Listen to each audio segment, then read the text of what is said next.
Hello students, how are you all? I hope you all are fine. In previous class we have started with mouth and teeth. Previous class में हमने mouth को और अपने teeth को, mouth के अंदर जो part है आपका teeth और कितने टाइप के teeth आपके mouth में होते हैं, क्या क्या काम होता है उनका, और वो दांत में हमारे पूरे जबड़े में कहाँ situated होते हैं, कहाँ होते हैं, हमने वो सब कवर किया था. अब mouth में ही एक और important part है, that is our tongue. हम उसे देखेंगे अब. The tongue is a muscular organ in the mouth of the most vertebrates that manipulates food for mastication and is used in the act of swallowing. It has importance in the digestive system and is the primary organ of taste in the gustatory system. यानी कि जो आपकी जीभ होती है ये एक ऐसा मस्कुलर ऑर्गन है, ये ऐसा एक चीज़ है हमारे मुंह के अंदर जो क्या करती है, जो आप फूड इनटेक करते हो आप उसे सॉलिड फॉर्म में लेते हो, तो वो उस सॉलिड फॉर्म में जो फूड है उसको हमारे मुंह में निगलने के लिए उस फॉर्म में कन्वर्ट करता है, उसके अंदर लार को मिक्सअप करता है, जिससे कि ये हमारे डाइजेस्टिव सिस्टम में बहुत इजीली हम इसे एब्जॉर्ब कर लेते हैं. और बाकी जितने भी स्टेप्स आते हैं जैसे इंजेशन है, एब्जॉर्प्शन है, डाइजेशन है, एसिमिलेशन है, तो ये सारे स्टेप्स कवर करने के लिए जो फूड हमें जिस फॉर्म में चाहिए होता है, टंग क्या करती है, फूड को उस फॉर्म में मैनिपुलेट कर देती है एंड चेंज कर देती है. और ये एक बहुत ही प्राइमरी ऑर्गन है जो टेस्ट में बहुत काम आता है. यानी कि हमारा जो सिस्टम है, बॉडी सिस्टम है ना, जो हमारा डाइजेस्टिव सिस्टम है उसमें टंग का बहुत इंपॉर्टेंट रोल है. बिकॉज हम जो भी खाना खाते हैं, जो भी खाना इनटेक करते हैं, उसका टेस्ट क्या है, वो खट्टा है, मीठा है, तीखा है, कैसा है, वो हमें टंग के थ्रू ही पता चलता है. Okay, next.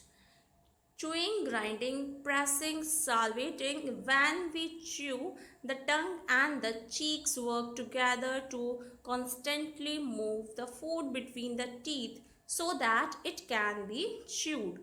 अब क्या होता है कि फूड को जब हम च्यू करते हैं, चबाते हैं, ग्राइंडिंग यानी कि मिक्सअप करते हैं उसको, मान लीजिए कोई अपने बहुत सॉलिड पार्ट खाया आपने, उसके दांतों से आप उसको प्रेस कर रहे हो, सालिवेटिंग यानी कि आप उसमें अंदर अपनी लार को मिक्सअप कर रहे हो जब आप उसे च्यू कर रहे हो. ठीक है, तो इसके अंदर क्या होता है कि आपकी जो टंग है और जो आपके चीक्स है, आपके गाल, इन दोनों का ही रोल रहता है बहुत ज़्यादा इंपॉर्टेंट. दोनों ही मिलकर खाने को चबाने में, उसको ग्राइंडिंग करने में, प्रेसिंग और सैलिवेटिंग में बहुत ज़्यादा इंपॉर्टेंट रोल प्ले करते हैं.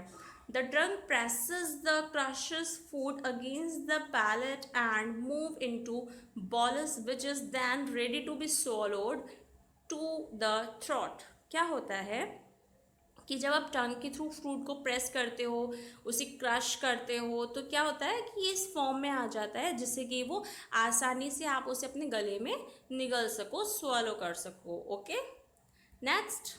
Food pipe.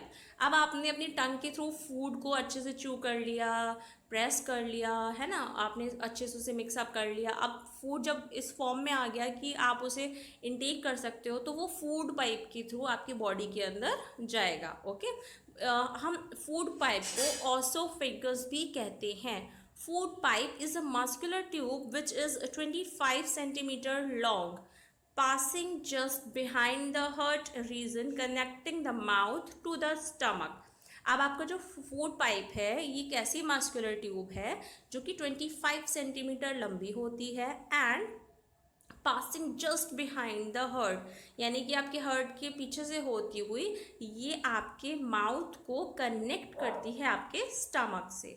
Okay, it is made up of connective tissue and is the uppermost part of the digestive system. और आपके digestive system का ये जो connective part है ये सबसे uppermost part है. मतलब आपके food का जो digestive system start होता है, आपकी body का जो human body का जो digestive system start होता है, ये आपका food pipe से ही start होता है. Next is stomach. अब आपके फूड पाइप से होता हुआ आपका खाना कहाँ जाता है, आपके पेट में जाता है, आपके स्टमक में जाता है. The stomach is a muscular organ located on the left side of the upper abdomen, यानी कि आपके लेफ्ट साइड में आपका स्टमक सिचुएटेड होता है. The stomach receive food from the food pipe से आपका जो फूड है वो स्टमक पे रिसीव किया जाता है. As food reaches the end of the food pipe it enters the stomach through a muscular valve.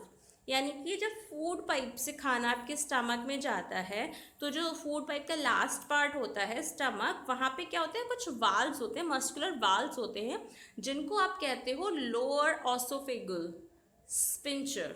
Okay, ये आप उस पार्ट का नाम है, उस मसल पार्ट का नाम है, या नेम आपको पता होना चाहिए. The stomach secrets acid and enzymes that digest food. Stomach में से क्या होता है, कुछ एसिड्स निकलते हैं, कुछ एंजाइम्स ऐसे निकलते हैं जो आपको फूड डाइजेस्ट करने में हेल्प करते हैं, या फिर आप ये कह सकते हैं कि ये आपके फूड को डाइजेस्ट करते हैं. The stomach has the ability to expand or contract depending upon the amount of food contained within it. यानी कि आपके स्टमक में वो एबिलिटी होती है कि आपने जितना भी फूड इंटेक किया है, जो अमाउंट आपने इंटेक किया है, वो उसको और एक्सपेंड फॉर्म में ला सके या contract depending upon the amount. यानी कि आपने जो अमाउंट फूड का इंटेक किया है वो आपके स्टमक के अंदर कितना कैपेबल है आने में. अब होता है ना, कभी हम ज़्यादा खाना खा लेते हो तो हमें एसिडिटी हो जाती है, तो हमें हमारा स्टमक उस हिसाब से कैपेबल होता है कि उस फूड को डाइजेस्ट करने में एबल रहे. When contracted with the interior wall from numerous folds which distaper when the walls are distended, the thick mucous membrane lining of the wall is densely packed with small gastric glands. These secrete a mixture of enzyme and hydrochloric acid that partially digest protein and fat. क्या होता है कि आपके जो walls हैं ये आपके stomach के जो आउटर एरियाज होते हैं वहाँ पर कुछ इस तरह के वॉल्स होते हैं जिनके अंदर से कुछ गैस्ट्रिक ग्लैंड्स होते हैं, जिनमें से कुछ एंजाइम्स निकलते हैं, कुछ ऐसे एसिड्स निकलते हैं जो फूड में से प्रोटीन एंड फैट्स को डाइजेस्ट करते हैं. वो एसिड्स क्या हैं, जैसे हाइड्रोक्लोरिक एसिड है, कुछ एंजाइम्स हैं, ये सब क्या करते हैं, प्रोटीन और फैट को डाइजेस्ट करते हैं फूड में से जो आपने लिया है. ओके, अभी हमने सिर्फ आज स्टमक तक क्लियर किया. इसकी आगे का जो भी है like intestine, small intestine, large intestine, वो हम नेक्स्ट क्लास में, नेक्स्ट वीडियो में कवर अप करेंगे. Okay, I hope you like the class.